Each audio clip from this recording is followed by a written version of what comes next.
What's up, everybody? This is a Vanguard live stream. I'm Zac. I'm Gavin. Welcome to the show, guys. It's the we're doing another weekday news dump, Wednesday night news dump. Got a lot of shit to talk about.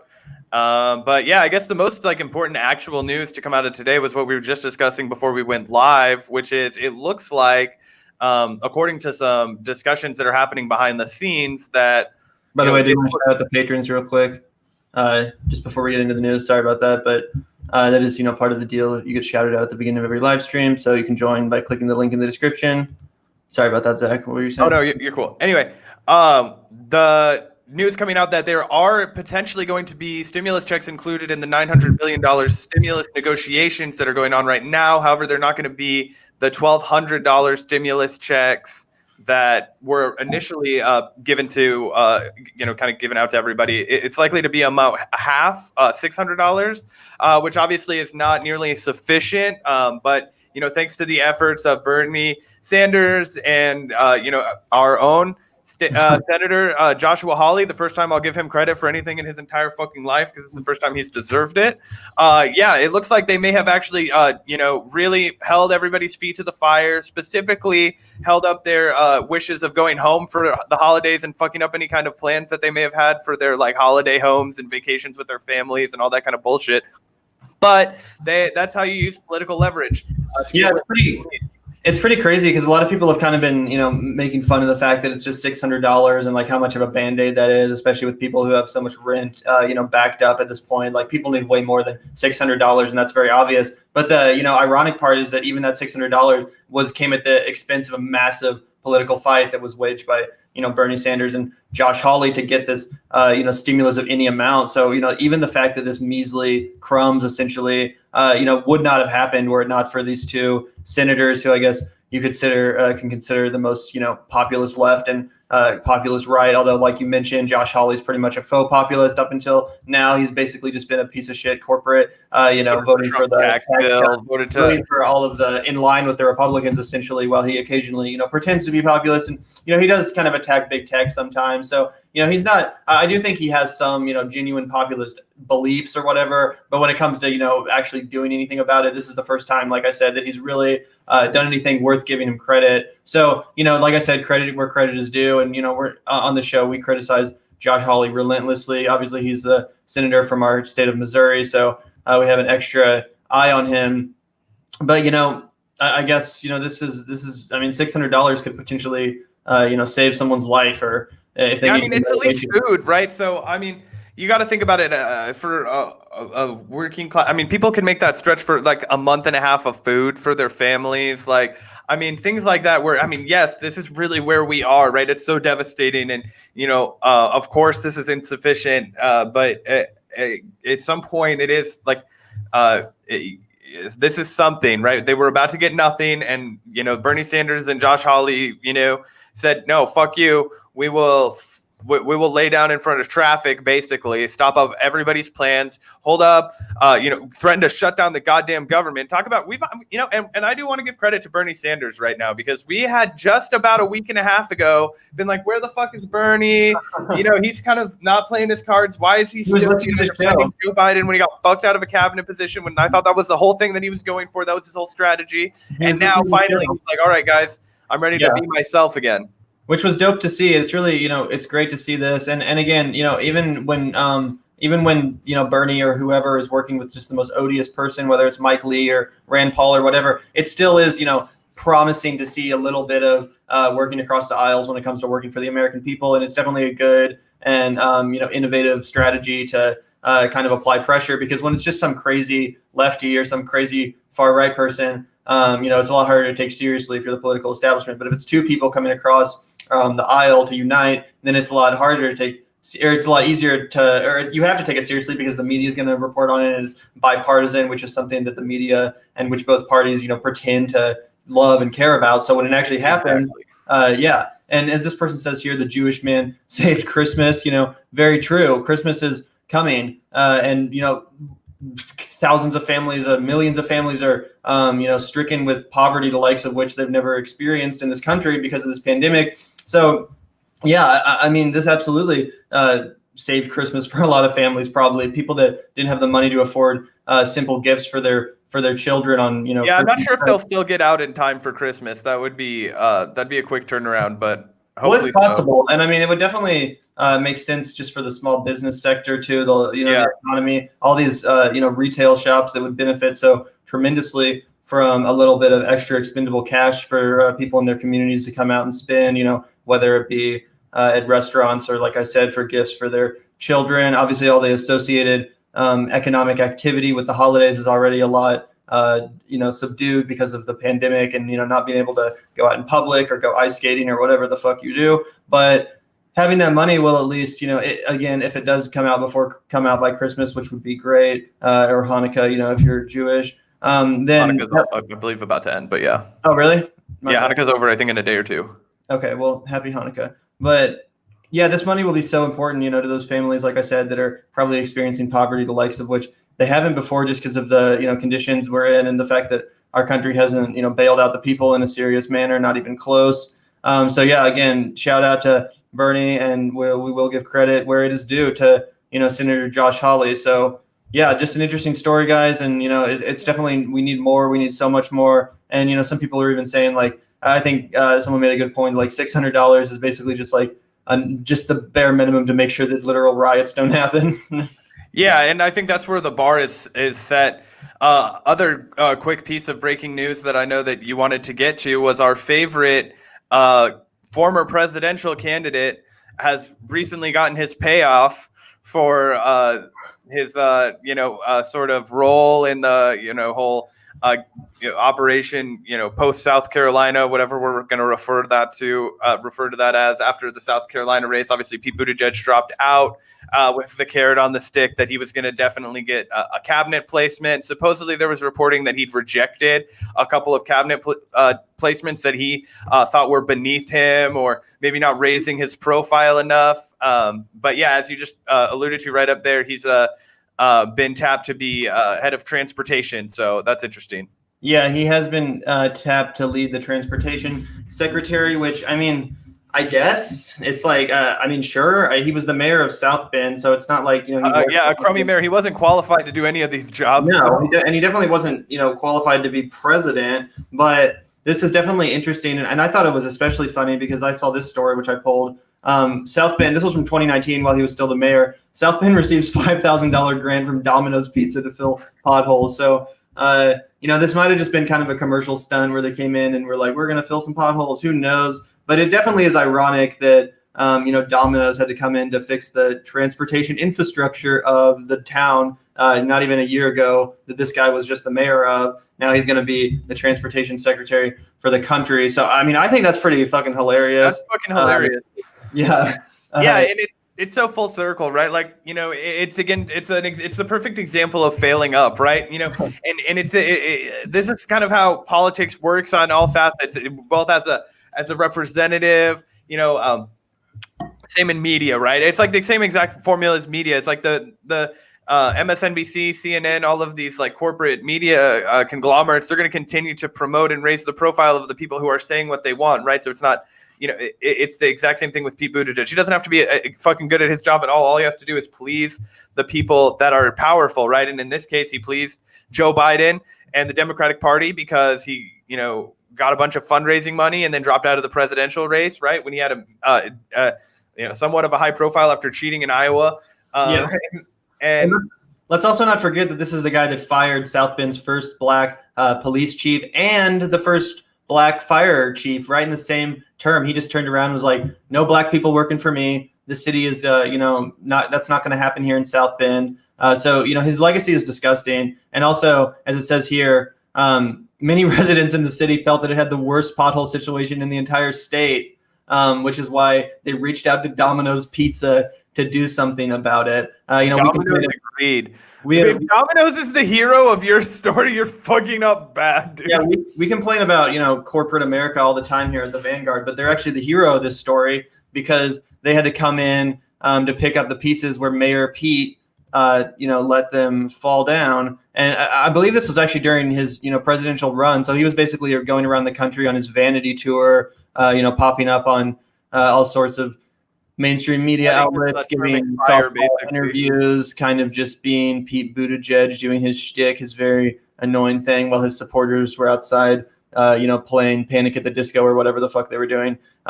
Meanwhile, the city of South Bend was, suffering, and Domino's had to come in. So again, this is just so funny that, and here it says cracks, bumps, and potholes can easily run a good carry-out pizza, and nobody wants that. You're a former pizza delivery man, Zach. I spend a good amount of my life in a vehicle delivering people pizza. I've done the overnight. I've done the daytime. I've done the early morning at 10 a.m. when you open the shop at 9. I have done just about every kind of pizza delivery, and I can attest to the fact that you will notice the potholes all around you. And they probably were just like, especially if they have like a company vehicle. I mean, yeah, I could see that definitely being the kind of place where Domino's is a big enough company where they're like, God damn it, we keep having to get our tires replaced. Our employees are fucking complaining about this. Here's $5,000. Shut the fuck up. Like, because in America, we create corporations that are more powerful than the state. So they can be like, yeah, fucking fix this problem. I'm tired of dealing with it. It's kind of like how we always praise billionaires for solving these problems. It's like, oh, maybe we shouldn't just like leave the power to do this in the hands of one fucking person, right? Like people were noting that Amazon, like Jeff Bezos, if he took just the money that he's made since the start of the pandemic, could pay like every Amazon worker like $105,000 easily. Yeah, he could probably pay everyone in the country like $105,000 easily. Well, that was just with the amount of money that he's made since March. So in 9 months, he could pay everybody and his staff a bonus of $105,000 and still be the richest man in the world. Yeah, that's crazy. Starve and we should suck his dick because he gave him a raise to $15 so that they could starve less. Yeah, exactly. So again, Pete Buttigieg will be officially entering the Biden administration. Instead of Warren or Bernie or anyone to actually get excited about, these are the. I'd be fucking laughing really hard if they gave Warren something like Secretary of Transportation, just like something to like seems to placate her, get but just like something like worthless, basically like this job. I mean, not that this job's worthless. It has a lot of shit, but Pete Buttigieg is going to run it like a fucking austerity. He's not going to do anything with this position.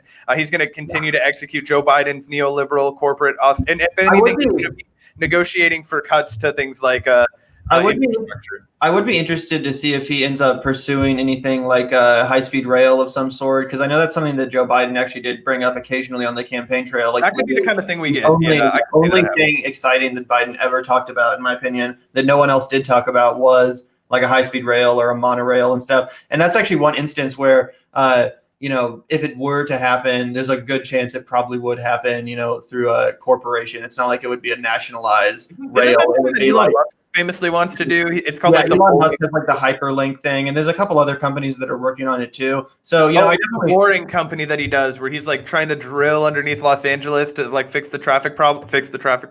Well, there's a couple things like that, but there's also the hyperlink that was actually supposed to run from Kansas City to St. Louis. I think that's been put on hold as of now. But these projects are interesting because, like I said, they are for the most part pretty corporatized. They're pretty privatized. But again, it's like huge tax incentives. Yeah, they have huge tax incentives. So it's kind of like in Kansas City, we have our streetcar here, which is technically actually a privatized, contracted company that's, making a ton of money off of that. It's not like a nationalized thing or at least it's free. But on the flip side, it is, preferable to everyone driving their car around and, emitting all of that carbon into the atmosphere and all of the negative side effects that come along with, car traffic. Obviously, especially in a city, you want to have a little bit less of that. So it's one of those issues where I guess it's one of the few times where if it has to be privatized, then I'd rather, be privatized than not done at all. Because again, I think just to catch up to the rest of the fucking developed world, it's insane that we don't have a more, a better train system or high-speed rail or monorail of some sort that actually connects this country in a serious way. It's really, it's really embarrassing, frankly. So 100%. Yeah. And it's also, obviously it's an ecological problem. Yeah. So 100%. It just makes sense to, this is one of those places where the Green New Deal just fits in so naturally to plug it, right? This is why the Green New Deal makes sense, because we have to do all this shit for the planet, but we're also going to be creating a bunch of jobs that will get us out of a pandemic, a public works program like the one, or get us out of a pandemic, get us out of a pandemic induced economic depression. Which is essentially the model that was used to get us out of the first depression, right? Government spending, right? Austerity during a pandemic is what Herbert Hoover did. Well, I guess ask everybody how the first 3 years of the Great Depression were, 1929 to 1932. Winter of 1932 before FDR took office is known as like throughout history as like one of the worst winters in American history. People were dying on the streets. I mean, this is like we already know the prescription, right? We have it. It's been written. Now all we have to do is the implementation, which obviously our representation refuses to do. Not to pivot too hard from the Green New Deal, it seems like everybody has their heads on pretty straight on the left when it comes to the Green New Deal. It's Medicare for all where there starts to be a lot more fuckery. And we've been commenting on that a lot more recently. Like for whatever reason, AOC was like pushing so hard to get a floor vote on the Green New Deal, like protesting outside of Nancy Pelosi's office, working with Ed Markey, like really introducing him into the fold of the progressives, which I should note won him his fucking race against, the Kennedy-backed or the Democratic machine-backed Kennedy character. That was he who will not be named on the show. But essentially, now that it's Medicare for all, like this strategy has evaporated from her brain, apparently. And I did want to go ahead and pull up this article that you had saved, where she basically and I listened to the whole podcast today on Intercepted with Jeremy Scahill. And Jeremy Scahill's a fucking great reporter. He's done some of the best war reporting that I've ever read retroactively. He did a great book on Blackwater, the mercenary. So I've got a lot of respect for Jeremy Scahill, and obviously we've been critical of The Intercept, but he's a reporter that for the most part I really trust, and I valued his interview with AOC. I thought he did a decent job holding her feet to the fire, but she kind of just kept obfuscating from what I could see. Right, she would say like Chuck and Nancy need to go, but then she wouldn't really say that we need to do anything to force them out. And her position on the matter is kind of what she was laying out on Twitter. She gets into it a little bit more in the discussion, and essentially what she boils her position down to. And I just want to give her, her position, at least a speaking place before I say why I disagree with it. Her strategy is essentially the reason why we shouldn't force a floor vote on Medicare for all is because we should instead, and I'm not sure if she is pushing this, I wouldn't hold your breath that she is, but she implied that what we should be doing instead was be forcing to get the removal of PAYGO, which is essentially in Congress before you can you can't which Nancy Pelosi implemented, by the way. Pelosi implemented that this term that AOC got into Congress, I believe, right off the bat. Yes, and so that was the one thing that she was that was one thing that she was talking about in the interview. The other was the fact that the head of the Ways and Means Committee, what's that guy's name? What's his fucking Massachusetts ran against him just now? Alex Morse ran against him. Oh God, why can I not think of his name? Richie O'Neill or something like that. Yeah, right? Richard O'Neill. Either way, the guy that Alex Morse ran against in Massachusetts is the guy that heads the Senate, a super opponent of Medicare for all, obviously, those kinds of things. And she's making the case that with that guy there, there's not even a point in having a vote on Medicare for all because the media is going to portray it as a big loss for the progressives, and we're not going to have gotten anything from it. We spent about an hour yesterday talking about how that was not really relevant, and the fact that the benefits out one, she's not arguing this, but even if she were arguing that I'm going to withhold my vote for Medicare, confirming Nancy Pelosi along with the rest of the squad because they need to be voting in a block if they want to have any kind of power, along with Pramila Jayapal and Ro Khanna and all those kinds of people to expand the power and make sure that they have as much power as they can, is saying we're not going to confirm you unless you remove PAYGO, unless unless this man steps down from the head of the Ways and Means Committee. That's not what they're fucking doing. They're not even going to get somebody else to be the head of the Ways and Means Committee. So it's just kind of like a bullshit talking point. And I was pissed off when I heard it because I'm like, why are you talking about something, pretending like it's super highbrow and in the weeds and something that your average supporters aren't going to understand when really it's just a horseshit obfuscation. And it really harkens back to the fact that she's been steeping in the swamp for a while. That's not the kind of thing. And she kind of takes a jab at Jimmy Dore in this Intercepted interview again, where she's like, I take my cues from the activist left, and that is not where this idea originated. I'm like, who fucking cares where the idea came from, lady? It's a way better idea than you had. Your idea was to go along with Nancy Pelosi and hope it all works out. That's not a fucking strategy. The idea has been, embraced by the entire activist left anyway, which AOC, like you said, pretends to be a part of, pretends to speak for, but it's it's not just Jimmy Dore who's pushing this at this point. Right. How do you think this fucker got trending on Twitter? Yeah. And a lot of people are like, oh, that's a good idea. Let's get behind it. And people are disappointed too. And frankly, Jimmy Dore, she's probably pissed at him because she was about to get away with this. And, everyone in the Congress, not just AOC, but Jimmy Dore really forced their hand or forced them to address this situation, which is Nancy Pelosi becoming speaker again, which, frankly, should be unacceptable. It's not just something that all the progressives in Congress should just roll over and accept, because once they accept it, then there's no going back. Then nothing gets put up for a vote. No progress happens. So this should be the beginning of their fight, not something they immediately give up on. And, AOC says here, oh, well, why don't you run? Or she says it's easy for someone to say, well, why don't you run? But the House is extraordinarily complex, and I'm not ready. It can't be me. I know that I couldn't do the job. And that may be fair. AOC is still, she's a sophomore congressperson now. She's not probably ready to be the Speaker of the House. But AOC and the squad and the actual left-leaning members of Congress that agree that Nancy Pelosi should not continue to be the speaker could have gotten together a couple months ago and figured out a plan. They could have gotten behind Barbara Lee, for example, who, in my opinion, is probably the most obvious pick to replace Nancy Pelosi because she has experience and seniority. She's been proven right. She's been proven to have principles, but also she speaks for, a lot of the, more younger generation, the more left flank of the party that's more ascendant right now. So I think that, it's horseshit to just say, well, like, oh, well, there's no one else to do it, so we can't, resist this, when in reality, it's like, what do you mean? I thought if you're part of the activist movement, then why weren't you figuring this out a while ago, what you were going to do, instead of just now, when you can just be pretending that you had a fucking strategy that you definitely did not fucking have. Like, you were not going to fight to get rid of Pago. Come on. Like, that's what pissed me off, right? Because she was like, she alluded to it on Twitter. She was like, we called her out for it, alluding to things are going on behind the scenes. Like, when did it become okay for a fucking leftist, somebody that's representing the people, to play the, you guys are too dumb to understand this card, to play the, you don't understand the wonkery, and then, like, who the fuck are you? Tell us what your goddamn plan is. We are the ones that put you into office. Like, I hate this fucking, elitist kind of, like, what are you talking about? Like, if you can understand it, then fucking the people can. And if they can't, we'll fucking sit together and parse it out and talk about it on a show like this one and be like, who knows what the fuck this means? Let's talk. That's how this works. Don't give me that behind the doors bullshit. This is an egalitarian movement. This is a people-powered movement.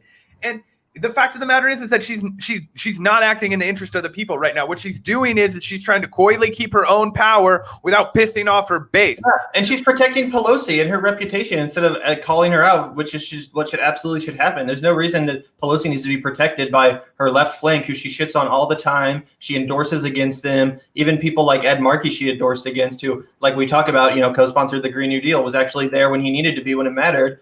These people are just thrown to the side and, tossed out of the party and abandoned by its leadership. Why is, AOC now turning around and helping and protecting Nancy Pelosi instead of, again, she doesn't have to totally, wage war in a complete sense. All she has to do is say, maybe, this woman should not be the Speaker of the House again. She doesn't have to be a jerk about it, but she can just make the case in an obvious and logical way. And then hold your vote.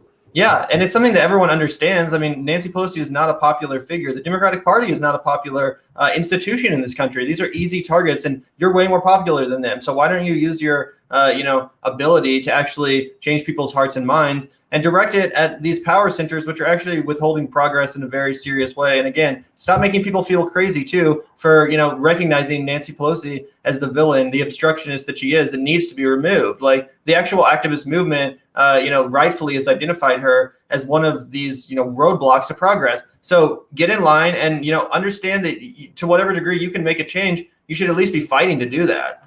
100%.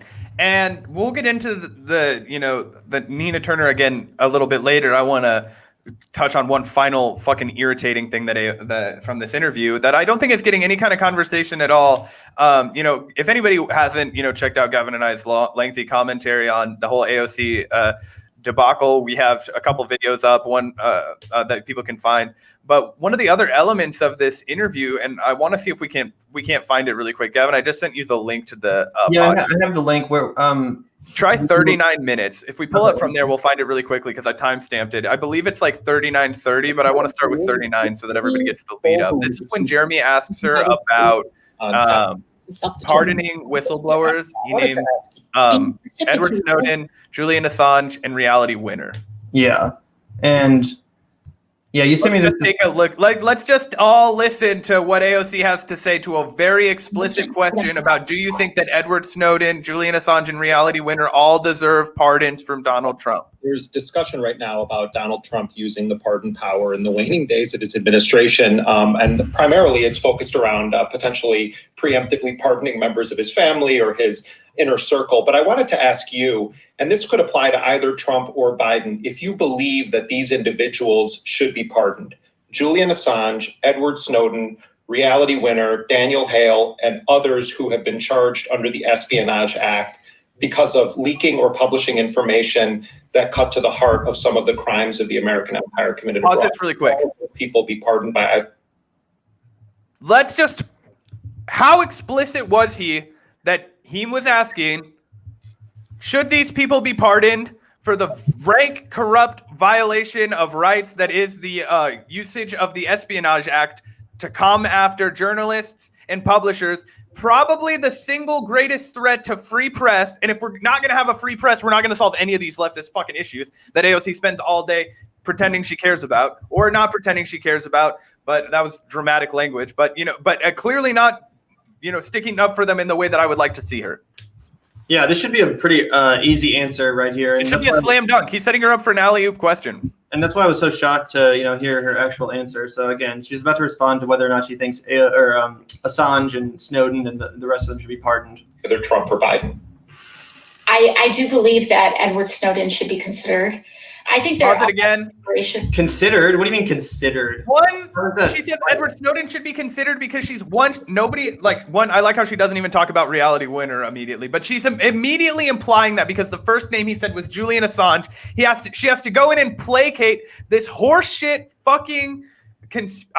Look, if Julian Assange sexually assaulted somebody, that's wrong, of course. I don't even feel like we have to fucking say that. However, the man is being held in a maximum security solitary confinement cell in Belmarsh prison and doesn't have jack shit to do with the fact that he may or may not have not put on a condom when he fucking had sex with somebody, which is the literal discrepancy that's happening in Sweden. Sweden, which is a sovereign nation in charge of their own fucking criminal justice system, threw out that fucking case after it was reopened after like a decade of being vacant. This man is a political fucking prisoner, and how dare you try and obfuscate when this person is trying desperately to raise the profile of somebody who is actively trying to she just fucking talked about it, U.S. imperialism. Who's fighting against U.S. imperialism harder than Julian fucking Assange? Anyway, I'll get on my rant again in a second, but we can continue playing. Should we hear her answer first? Been some concerns around Assange, to just be completely frank, but I think the use of the Espionage Act, I believe the Obama administration was correct in declining to use the Espionage Act to pursue charges. And so, I would agree with these assessments. And I think, I understand there's kind of debate in many areas on this, but I think that it was a part of the authoritarian shift in the Trump administration to specifically levy the Espionage Act against these individuals. Again, that's the obvious part. Using the Espionage Act against Assange is the obvious. Like, obviously, that was not cool, and most sensible people, even Obama, will tell you that. So again, it's not like she's really earning a lot of points by saying a very obvious thing. It's more the fact that she refuses to call out what is clearly going on here, and the fact that these people didn't actually commit crimes. They just leaked documents for the. Yeah, I mean, technically they did commit crimes, sure, but it was exposing their, a corrupt government whose taxpayers deserve to know what's going on. It's not like they actually committed serious crimes that would be,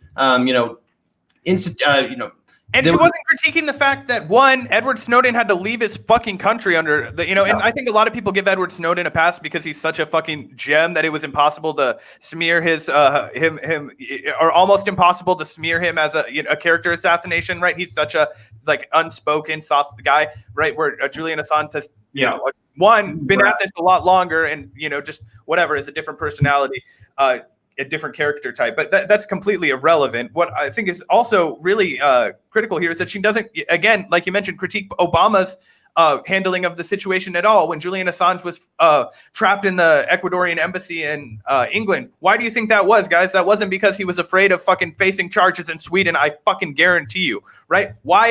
It's the same reason why was Edward Snowden hiding in Russia under Obama? She completely obfuscates. She tries to pretend like Obama had the right policy. She says Obama was right on not using the Espionage Act. No fucking shit. So it's is that the bar? Okay. Anyway. And it's so obvious that she's just trying to please everyone with this answer. Like, instead of just giving a full-throated defense of Snowden and Assange and also Reality Winner and, the rights of whistleblowers, essentially standing up for these people, which have, between Chelsea Manning and Edward Snowden and Julian Assange have probably received so much and Reality Winner have received so much disgusting persecution from the United States government, including of Assange, who's not even an American citizen, which is another reason, again, that people like AOC have a harder time defending Assange than Snowden, because the Snowden case can be looked at as almost a patriotic thing. He did it for the good of his country, where Assange is not an American to begin with, and he doesn't, he never really comes off as very sympathetic to America. And where Assange is, when he talks about his whistleblowing, it's always kind of rooted in a sense of patriotism. Assange is more just like, fuck America. You know what I'm saying? So it's harder, or it's easier for people like AOC to just be like, whatever. Whereas, as you said, Snowden's personality and the fact that he kind of always roots it in that American patriotism or whatever, it makes it easier to let him off the hook if you're someone like AOC. But again, it should have been the easiest thing ever, a full-throated defense of whistleblowers, and especially with what's going on right now with Julian Assange and the threat that represents to the First Amendment and to publishers, not just, whistleblowers. And the human rights abuse. Yeah. And again, not just whistleblowers, but all publishers. All publishers publish leaked documents that weren't necessarily obtained legally or through the completely kosher means. So yeah, this is just disgusting. And also, I want to just point back to what we learned from, friend of the show, filmmaker and journalist Juan Passarelli, who's been following the Julian Assange case for some time. This is a rank, unquestionable human rights violation. I actually didn't know this until we talked to Juan, but if Julian Assange is extradited to the United States, he will spend his rest of the life in what is called Special Administrative Measures Incarceration. It's called SAMS for short. What that means is he will be in a solitary confined cell for 23 hours a day. For the 1 hour or 45 minutes or whatever the fuck recreation time he gets, he's able to go into another completely empty cell for 1 hour for recreation for the rest of his fucking life. It's torture. It's unacceptable, and it's a rank human rights abuse. Yeah. And to have you being AOC, to have AOC be obfuscating when that is what is hanging in the balance, this massive injustice. Like, would you fall for fucking anything? Would you fall for fucking anything? Can we screw anybody and then we no longer defend them? Yeah, especially since she always talks about, and rightfully so, obviously, but she talks about abolishing ICE and people in cages. This is literally someone who's living in a cage, being forced into a fucking cage for exposing the truth about U.S. imperialism and war crimes. Like, this is literally a person. Collateral murder video. Why do you not care about this? Why is it not someone whose rights you're fighting for too? And why do you not realize how injustice is and the implications that it'll have not only for the First Amendment but for publishers? Like I just said, it's crazy. This should be the easiest hill to die on. It's one that I just can't believe this is a controversial opinion to have at this point, especially from someone like AOC who really does pretend, who's like what is considered to be the farthest left person we have in Congress, by the other side at least. So it's pretty sad state of affairs that, the lack of defense we see for someone like Julian Assange, who again should just be the most obvious and easy defense to make of all time. So yeah, really disappointing stuff from. Just to put in a quick correction, not calling anybody out. We don't have to put the comment on the screen, but ICE was actually founded in 2003. Just a heads up for if there was some confusion there. But people say that Obama should have ended ICE because again, it was created under George Bush, so it should have been an easy and obvious thing for Obama to do, to just completely defund the institution and do away with it, because obviously it's super xenophobic and. It's kind of just like the Gestapo force. And for sure, Obama, it should have been a day one fucking policy to get rid of that shit. It's kind of but what they do is they don't get rid of it, and then everybody thinks it's just always been around, right? So a lot of people on the left have kind of learned that this is not the case for ICE. But you look at things like Department of Homeland Security, that's like you know what I mean? The CIA, God damn it, that came within the last 70 years, right? We don't need this shit. And it's not like before ICE or post ICE, it's not like, oh, America got so much safer after ICE was invented. And, now we're rounding up fucking undocumented people and, shipping them and their kids back overseas to somewhere that their, kids don't even have any, understanding or relation to. It's disgusting. It's incredibly xenophobic. And honestly, it is one of the most, bold things that AOC has ever called for is the abolition of ICE. It's one of the things that initially made her such a bold and promising presence in Congress, was the fact that she was going so hard against that when even people like, Bernie Sanders weren't really talking about it. So again, that was one of the original issues that made AOC kind of a darling to the actual left. And it's just sad that she can't, apply the same kind of understanding of human rights issues, like you said, to this Julian Assange case, which is something that could really benefit from her large platform and popularity, spreading the message about and getting the word out there. Yeah, it seems like it's like this weird kind of divide, right? Where it's like, okay, she's that hung up on a sexual assault accusation from Julian Assange, but she's not going to be like, yo, Andrew Cuomo, what's up? Yeah, to be clear, I'm not 100% sure if it's the sexual assault allegation she's referencing. She could also be referencing that pretty erroneous reporting that Assange was like working with the Trump campaign or whatever, which again was disproven and was horseshit. So yeah, one of those two things. Yeah, the second being so much more horseshit than the first. She's basically, obfuscating by referencing a vague, questionably proven, one of two pieces of evidence, or not evidence, but smears essentially against Assange that are basically both entirely, discredited or irrelevant to the story. Again, as you said with the sexual assault case, even if that's legit, that's not why he's in the maximum security prison. It's not like he's going through what he's going through right now because of that. It's because this case is thrown out. I'm all for having him be tried for it. Yeah, no, obviously we're not defending anyone who may or may not be a sexual assault, perpetuator here or whatever you call it.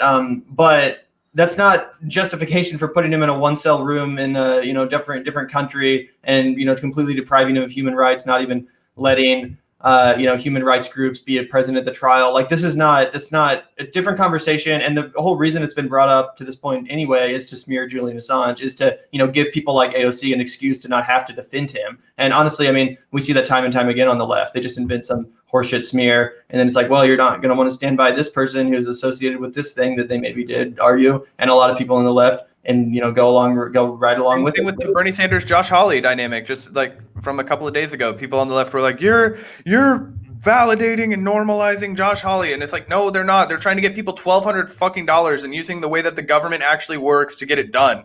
Like oh my god, it's ridiculous, because it's like you shouldn't have to explain power to people this many times.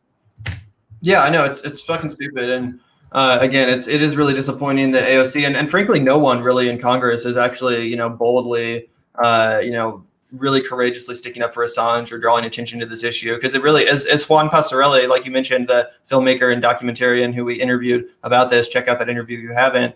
He said it was the most important case of his entire life, and I think that's accurate, at least especially when it comes to the rights of publishers and the First Amendment. I think it's pretty indisputable that it is probably the most important case of our life, and depending on the precedent that's set by that case, it could be really scary for, again, like I said, not just whistleblowers, but publishers in general, journalists in general. Yeah, and that's two young people in journalism. Like, what the fuck, man? Like, we're 22. We have our whole careers ahead of us. If in 10 years, somebody gives us a flash drive with exposing war crimes of the U.S. government, I think you and I are both on the same page that the Vanguard has an ethical obligation to publish. And are we publishing and then fucking gonna rot in a fucking solitary confinement cell for the life? Because at that point, you and I are doing a big ass ball of morphine and getting the fuck out of here before they get us. Like.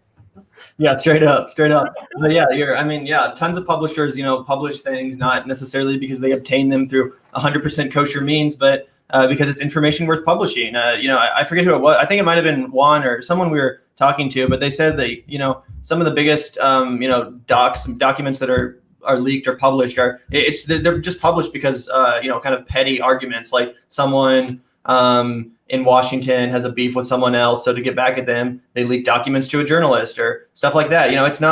It's not like all on the up and up. It's not all clean and nice. But how do you think that video of Biden from the other day got out? Like, who sent that to Ryan Grimm? Not somebody that was happy.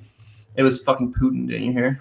Yeah, exactly. It's always Putin. Goddamn Kremlin. They're always in our shit. Speaking of Kremlin and the Putin, no, I'm just kidding. We do have one more story to talk about today, and that's from our good friend Tulsi Gabbard. Just kidding, she's not our good friend. And Tulsi Gabbard is one of those interesting characters. HRJRE is what I'm calling this bill.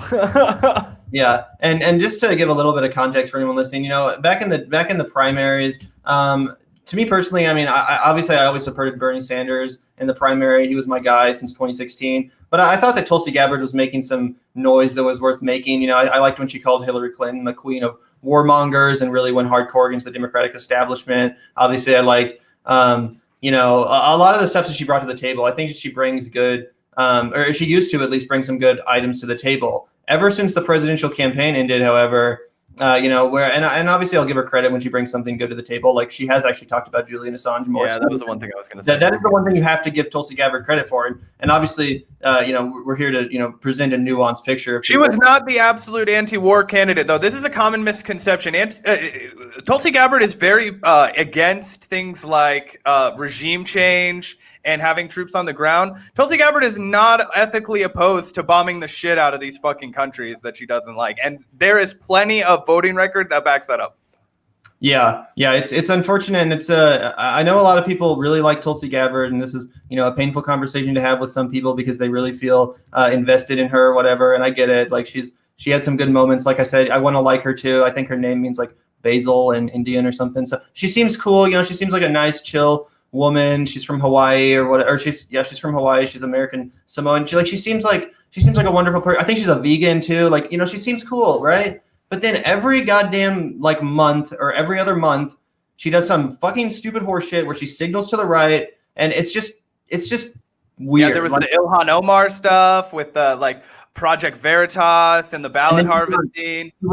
She was featured in a PragerU video, which again, it's like for anyone out there that doesn't understand why Zach and I are put off by Tulsi Gabbard, it's like being in a PragerU is essentially a company that's just funded by oil billionaires and coal billionaires to enforce a propagandistic message of economic libertarianism and also right-wing cultural issues, stomping out things like women's rights and the discussion about privilege in this country, things like that. They're the first ones there to try to dismantle it with their bullshit. So it was really disgusting to see, Tulsi lend her popularity and her platform to that organization. And again, also promote Project Veritas, which is like her Medicare for All plan is also way worse for no reason.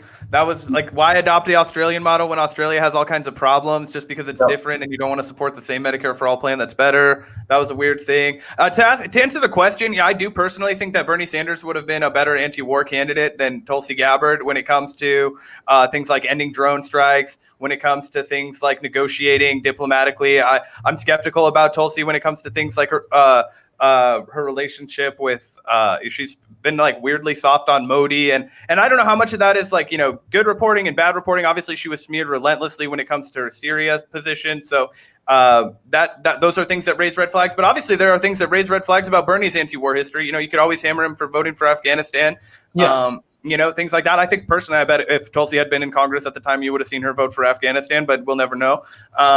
So yeah, I think that it's a dynamic issue there. Personally, if we're talking about why, and Gavin and I are hypercritical of any candidate that we see go one way and walk another. Go look at any of our videos where I talk about Andrew Yang after he abandoned the Medicare for All ship. I think those kinds of things are telling. And I think another big thing that kind of unraveled for me was that when I was getting really excited because Tulsi Gabbard was critiquing Hillary Clinton, she was not doing so because she was principally on board with things like Medicare for All. She was not because she was, supportive of all these policies that Bernie Sanders was really pushing at the time, these populist economic and progressive policies. I think it was more of a way of stabbing the Clinton, raising her own public profile and, trying to get back. And I think she was just really trying to single-handedly target this, quote unquote, Joe Rogan hardcore audience, like the Jocko Willnick, TikToker, your inner bitch, wake up at 4:00 in the morning. That's the direction she's moved in. I think that's the direction she's moved in. And I would agree that in retrospect, she probably only endorsed Bernie to kind of get her name out there. But I will say at the time, she did seem a lot more rooted in the issue. No, she did. But that's why I said it in reflection. Yeah, in reflection, because in 2016, and again, that's kind of what Tulsi made her name for. That's why people like me initially supported her, is because she, sacrificed her chair at the DNC to, go against the grain and endorse Bernie Sanders, who at the time was the only Democrat advocating for things like universal health care. So at the beginning, it did seem like she was really rooted in those issues. But over time, she's kind of moved away from talking about issues like Medicare for All and, a lot of the issues she used to talk about. And now it really does just kind of seem very, self-serving, I guess. She definitely seems very interested. There's a lot of cultural issues that I disagree with. And I think that's why we wanted to have this conversation today, HRJRE, as I've dubbed it, because I think this is totally, one, it's an unnecessary bill. Two, it's a little cringy that she's getting involved with it as her last act in Congress, really. So anyway, for people, Tulsi Gabbard introduces bill that would ban trans women and girls from female sports. And this is, I believe, focusing on mostly at the collegiate level, though I'm not sure if it also applies to high school and other school sports. But basically Title IX prohibits discrimination on the basis of sex in any educational program or activity that receives federal funding. And of course, that applies to trans people currently. And it is known for its requirement that women's sports programming receive equal support to men's programming. Gabbard, who is mentioned here, is not running for re-election and is in the final days of her congressional term, as you just alluded to, introduced this bill titled the Protects Women's Sports Act. With Kelly Loeffler introduced a similar bill. So in the Senate. Yeah, so Tulsi Gabbard is basically taking a cue from one of the most corrupt and disgusting senators in the entire country, Kelly Loeffler, who's already introduced a similar bill in the Senate. This is just really unfortunate to see her kind of get in on this. And again, like, especially as someone whose whole thing, it's kids, right? We're not talking about like professional fucking sports. We're not talking about like, you know what I mean? It's not like, oh, we shouldn't have like, this is just ridiculous. I don't know. It's really ridiculous. And again, like you said, she's in her her final phase of Congress. Why are you focusing on this, especially during the pandemic? Why are you not advocating more for stimulus checks and universal basic income and stuff like that? Like, why aren't you Nancy Pelosi? Why aren't you calling out the party establishment more instead of focusing on this weird transphobic shit? And again, like, I'm someone who is very, feminine as far as my body type. I'm not like, if I went up in a wrestling match or something against some, bigger, more muscly guy, I would get fucking destroyed. It would be an absolute destruction. I haven't eaten meat in a while. Years actually. I've been a soy boy for a while. I would get fucking decimated. But I'm a cisgender male. There's no reason why gender really has anything to do with it. You shouldn't match two people with extremely different body types against each other in a physical combat sport. That should go without saying. That's why they have weight classes and things like MMA, so that a 120-pound person, some skinny little motherfucker, doesn't get the shit beaten out of him by like some 200-pound guy. It's pretty obvious. And, that concept doesn't really change that much when you introduce gender, especially if you're talking about people that are on estrogen or, testosterone blockers or whatever. And again, I'm not a transgender person, so I don't have the insight that a lot of people might out there that are actually part of the trans community. But I just think this is really gross. And it's just like, again, any two people, if one's a lot smaller than the other and one's a lot bigger, regardless of gender, it's going to be unfair. So it's not even just about combat sports, though. This is about like fucking tennis and field hockey and soccer. Yeah. And it's like, why are we coming out? Like, one, sports is a wonderful way for children to build self-esteem. Why are we excluding trans kids from that? Do you really think that if I'm a fucking trans kid that's transitioned, I really want to be in a locker room with a bunch of people who are not the same fucking gender as me? No, that sounds like a horribly traumatic experience. And also, you have to consider the fact that these things that build confidence, if we continue to make trans kids different, when we continue to make them not part of the conversation, when we continue to exclude them, that contributes to things like depression. That contributes to the already overwhelming rates of trans suicide, this otherness that we apply to people who are just trying to live their fucking lives. Like, why? When kids can't even fucking go to school right now because there's a pandemic. Okay, why are you fucking doing this? I'll tell you why, because it's a fucking grift. And this is what gets under my skin with Tulsi, because it's so fucking clear. This is a fucking grift. She wants to get invited back on Joe Rogan's podcast after she's done with her fucking congressional term so that she can go, blow a bunch of fucking shit and smoke up his ass, start peddling whatever her new thing is going to be. I fucking guarantee you this is exactly what's going to happen. Why else would you do something horseshit? It's like predatory, just disgusting, smear your legacy. I mean, it's fucking, I don't know. It makes my blood boil. This is fucking irritating. This is disgusting. Yeah, straight up. And I mean, it's always so obvious that people that kind of have these issues, or this is like in the forefront of their. And let's not pretend this is their first strike against the LGBT community. Yeah, dude. But like, it's just very obvious that these people, they don't actually know any trans people or have actual relationships with trans people in their own lives. It's very obvious that they're not fully educated on these matters, and that they're kind of just reacting to it from a knee-jerk place of ignorance. And worst reading would be bigotry. Very likely too. And it's just crazy, to what extent there are. I feel like there's a lot more TERFs in the Democratic Party than we still realize. A lot more people that actually are not, as evolved on these subject matters as we would hope. Obviously everyone on the left pretends that, the left is the party of tolerance and stuff, but there's actually a significant portion of people, even on this quote unquote left, that are very transphobic, trans antagonistic. They don't understand these issues. They're not educated on them. And like you said, trans people are one of the most misunderstood, some of the most depressed, suicidal categories of people in the entire country. And it's not because they're fucking mentally ill or whatever. It's because issues like this. It's because they're constantly othered, and it's because the actual mental health issues that do come along with things like bodily dysphoria are completely unaddressed. There's no education about it. So people just grow up, with this weird feeling that they don't understand, that they, because society doesn't address it. So yeah, there's resources. Yeah, there's no resources. There's no education. Oftentimes people's parents too, obviously our parents' generation of people is even far worse than the millennial or zennial generation when it comes to their understanding of these issues. Not everyone, of course, but as a whole generation, the boomers are not very up to speed when it comes to trans issues. So basically trans people are born into this world of people that don't understand them and that have been othered for generations. The only representation of media is often kind of this like freak show dynamic, like transsexuals or whatever. This stuff is still not that old, most of these depictions in the media. So again, it's crazy. And I don't want to interrupt you because you're on a good thing here. But one of the things that I realized just even in quarantine, right? Like everybody's in quarantine. We're all watching a bunch of like sitcoms and shit, whatever, because we're all home all day. And I have this like ruthlessly bad habit of just leaving a sitcom running in my background all the time, right? So I've done like The Office and like, there's an incredible amount of transphobia in like mainstream sitcoms and stuff. Dude, yes. When I was watching How I Met Your Mother again, oh my God, dude. Like fucking all the time. It's like, oh yeah, this dude's gonna fuck a toothless tranny, or like, oh man, I'm a dude, I have a penis, like, oh, you're dating like just like a bunch of like ridiculous stuff that's like completely like, I mean, a little bit offensive and like disgusting and antiquated to say the least. It's like, wow, like what the fuck is, and I think that it does come back to the fact that it's a little bit of a generational thing, right? Like over the time that you and I like were going through like high school and discovering our own sexuality, there was the discussion was already happening, and people that we were around, identified as trans or gay, lesbian, all these other kinds of things, pansexual, queer, generally, everybody was kind of like able to understand and identify with this. But a lot of generations prior, this was all kind of pushed away, and now we're really or chastised and ridiculed, like we saw in a lot of media examples. But I think that we're really going to have to start confronting that and realizing the fact that no, it's there is a lot more, hatred and violence specifically towards this community in a way that, is not the same as the rest of maybe the gay and lesbian experience.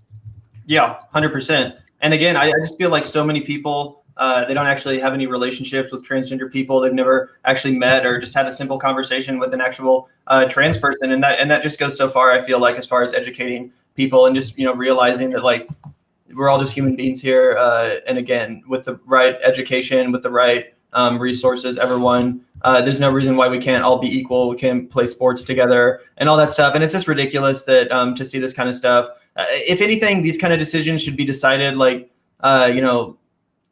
sports team by sports team or school by school, whatever. If there's going to be any sort of fucking, regulation or whatever, then maybe that. But like to get the federal government involved and start, holding funding over the heads of a school because they want to include trans people in the sports team, again, like you mentioned, so that trans women don't have to go into a men's locker room to avoid horrible situations like that no one wants to deal with. Like there's a lot of reasons why this should be going on, and there's no reason that people like Tulsi Gabbard should be wielding their popularity and platform to, like you said, continue the othering of trans people in a world that already extremely others them. So yeah, I guess that's just our segment on Tulsi Gabbard for the day. And again, just super disappointed in her. She was someone who originally I thought really cared about the issues and was someone of the left. And since then, it really has just kind of been, once you see Tulsi it, Gabbard project.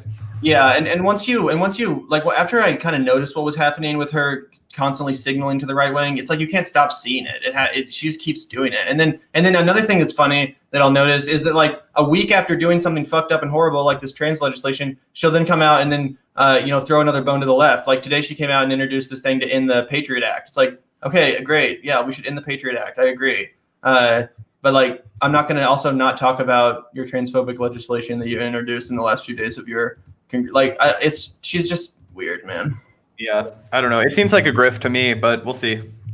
Yeah, I know. I agree. She really has waded into the sort of grifty waters as much as especially when she didn't run.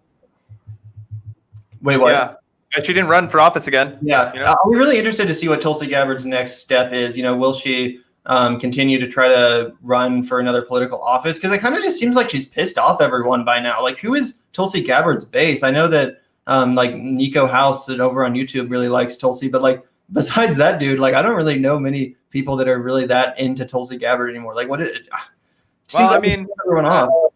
She didn't do super great in the presidential race, but I mean, so anyway, I don't know.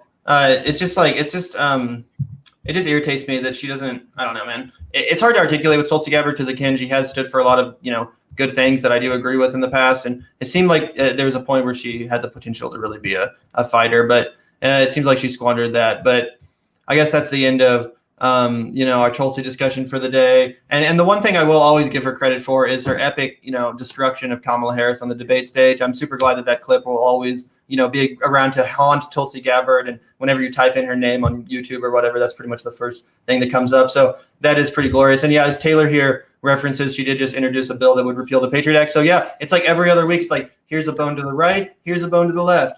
Like, motherfucker, just, I don't know. Yeah, but it's like, I'm not going to support you if you're introducing like anti-trans legislation. So it's like, sorry, like, that's like, I mean, in defense of litmus test, but yeah. Yeah, well, I think to the extent that like Bernie, worked with Josh Hawley, we could work with someone. For sure. I just mean in a race, I'm voting between you and another left. Like, you know what I mean? 100%. So again, I feel like to the extent that we do work with Tulsi Gabbard, it should be isolated, and we should definitely not be elevating her because do whatever the fuck you want. But personally, I don't elevate her because again, stuff like this, I'm not going to be associated with this. This is disgusting.